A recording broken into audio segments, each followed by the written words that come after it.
Tres. Buen día, nosotros somos el grupo número uno, el cual está conformado por Jacqueline Aguilló, Marcela Rodríguez y su servidor Carlos Rodríguez Canales. ¿Qué es el estado de cambio o fase?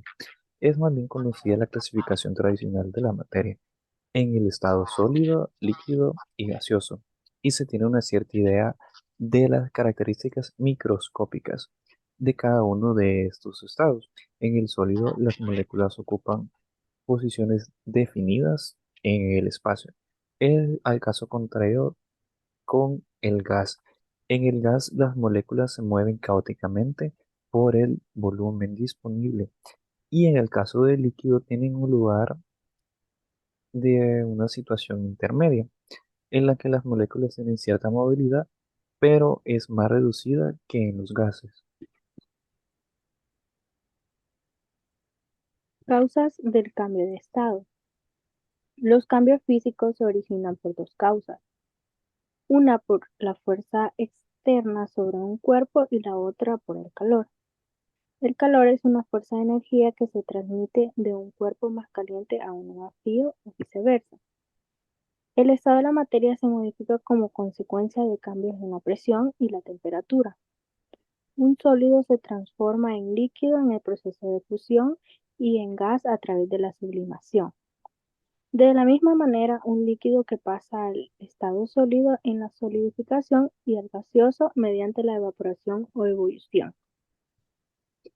Hay varias causas que pueden provocar estos cambios. Número uno, calor o energía térmica.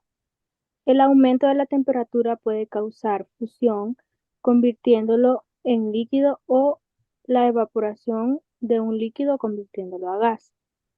Número 2, enfriamiento. La disminución de la temperatura puede causar la solidificación de un líquido convirtiéndolo en sólido o la condensación de un gas convirtiéndolo en líquido. Número 3. Cambios de presión. La aplicación de presión sobre una sustancia puede alterar su estado físico.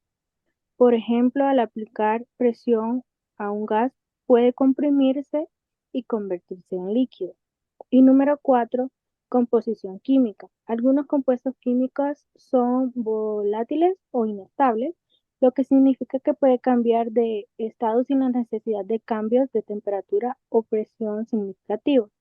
Por ejemplo, la sublimación en el proceso en el cual una sustancia sólida se transforma directamente en gas sin pasar por el estado líquido.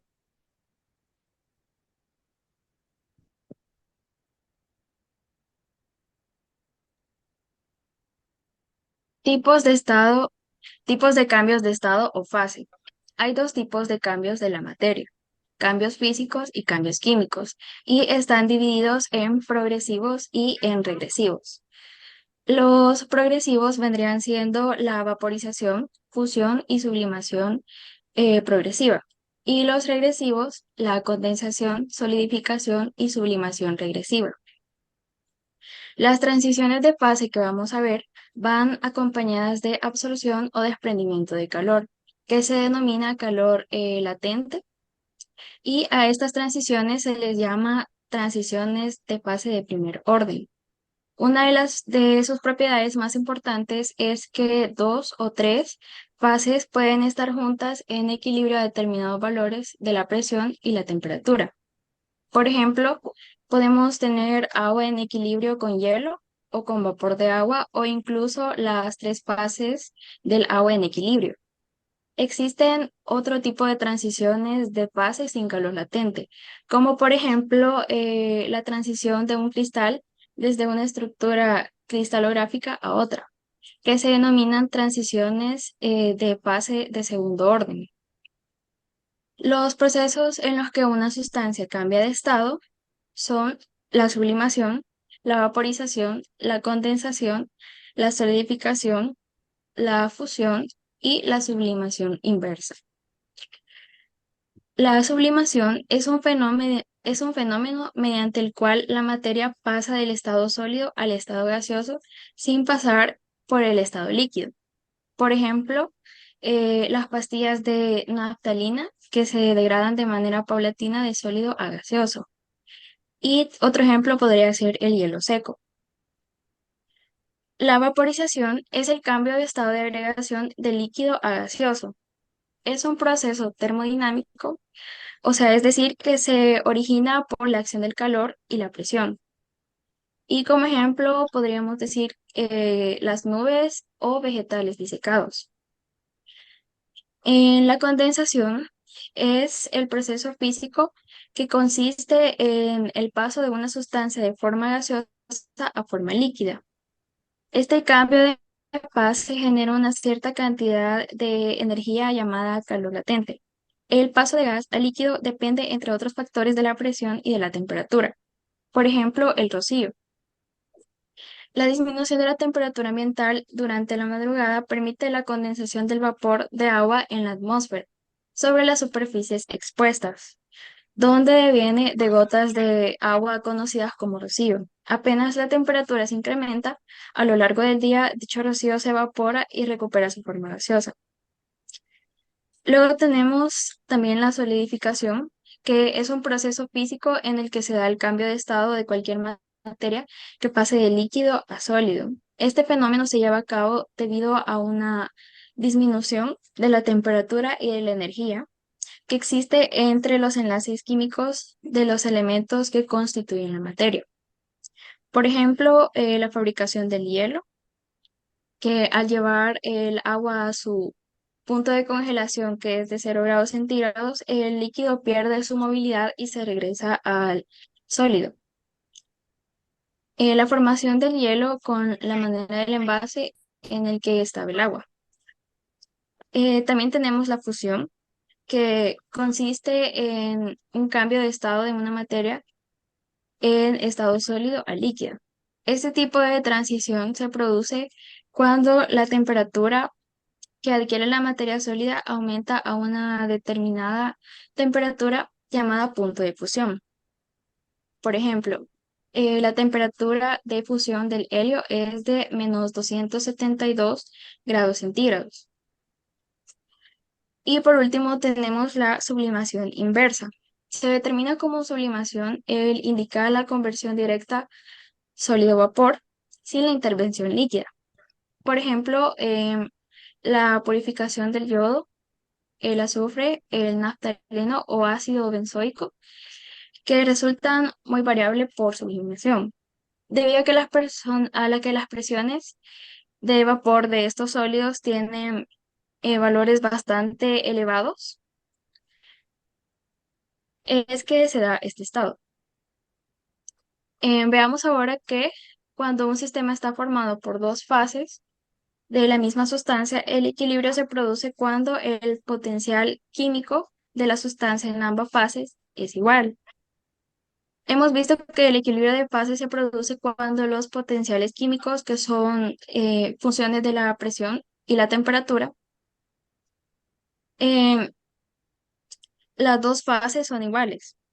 La posibilidad del cambio de fase sin transición brusca y por tanto la existencia de un punto crítico se debe a que en la transición líquido-vapor no hay ningún cambio brusco en la ordenación de las moléculas. Por ello es posible realizarla de forma gradual. La diferencia entre el vapor y el líquido es esencialmente cuantitativa y no cualitativa, ya que ambas fases son desordenadas. En el caso de las transiciones de fusión y sublimación, la fase sólida tiene cierta simetría cristalina y la otra fase es desordenada, por lo que el cambio de simetría solo puede producirse bruscamente. Siempre es posible decidir si se trata de una fase o de la otra. Por esta razón, las correspondientes curvas de equilibrio de sublimación y de fusión carecen de punto crítico. De acuerdo con ello, es fácil deducir que las llamadas transiciones alotrópicas de un sólido desde una forma cristalográfica a otra conllevan un cambio brusco de simetría y por tanto su curva de equilibrio también carece de punto crítico. Y estas transiciones no van acompañadas de transferencia de calor latente.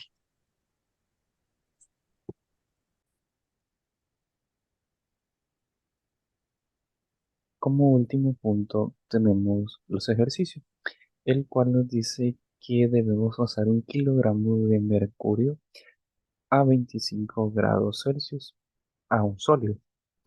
Pues como datos tenemos que 1 gramo de mercurio, temperatura inicial 25 grados Celsius, calor sensible 0.033 kilocalorías,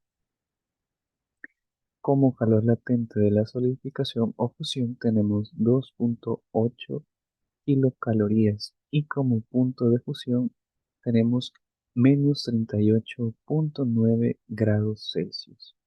En este caso utilizaremos la fórmula del calor, ya que se requiere para alcanzar el punto de fusión, lo que en este caso sería la solidificación. Es decir, que sustituimos los datos, que sería 0.33 kilocalorías por 1 kilogramo de mercurio por menos 38.9 grados Celsius menos 25 grados Celsius, lo cual nos da un resultado de 0.033 kilocalorías por menos 63.9 grados Celsius, lo cual nos da un total de menos 2.187.000 kilocalorías. Eh, este signo negativo nos indica que el calor ya ha cedido. Con esto pues conocemos la cantidad de calor cedida al alcanzar la temperatura de la solidificación. Pero como este ejercicio nos pide la cantidad de calor cedida para solidificarse completamente, debemos calcular el calor de la temperatura durante la solidificación. Para ello utilizaremos la fórmula por masa por calor latente, lo cual nos da 2.8 kilocalorías por 1 kilogramo de mercurio. Esto nos da un total de 2.8 kilocalorías.